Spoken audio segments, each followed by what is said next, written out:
از توجیکستان در مرحله تسلط وزن 81 کیلوگرم بر مقابل پهلوان کشور برزیلیا لوان المیدا در میدان شده است.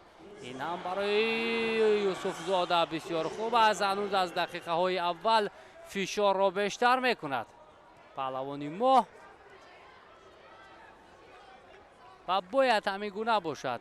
خیلی و خیلی امکانیت مساعد است برای محمد یوسف زاده که در چمپیونات جهان بار اول با گرفتن حداقل نشانی برنجی مشرف گردد. خب همین لوان المیدا بود که در مرحله چهار یک نهایی از پهلوان ما از سنت الله موسویف شکست خورد و با این مرحله آمد. محمد یوسف زاده باشد از جاویخاشویلی لوکا از گرجستان ناکام شد. این پهلوان برزیلیا هم خیلی پرقوت است. یک هنری شایسته هم دارد که سنت الله موسویف توانست استوارانه بر مقابل او ایستادگی کند. محمد یوسف زاده و امتیازی وزری هست یا نه؟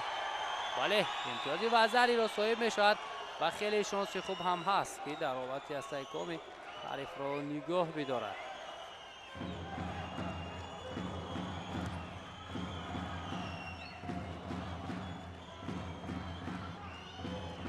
همین گونه است. باید تمام کوشش خود را به خرج دهد محمد یوسف زاده تا که برای مدال برنجی راهش را ادامه دهد.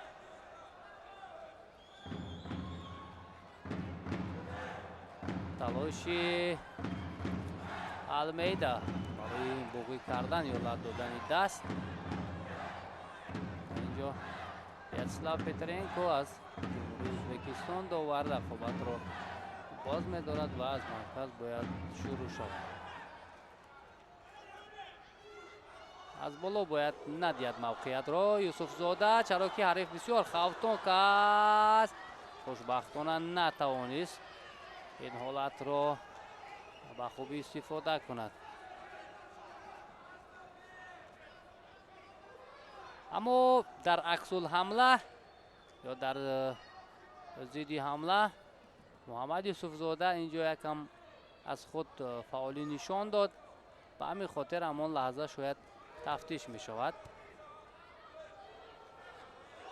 ای با سر آمدن کنان برای المیدا اینجا او را از روی گرم خارج می کنند. غیر قاعده عمل کرد، با سر آمد و محمد یوسف زاده باشد برای مدال برنجی وزن 81 کیلوگرم مبارزه میبرد. این شام بسیار هم خوب درخشید و ما باشیم دوستان عزیز توجه میکنیم باز بر رقابت دیگر پهلوان تاجیکستانی.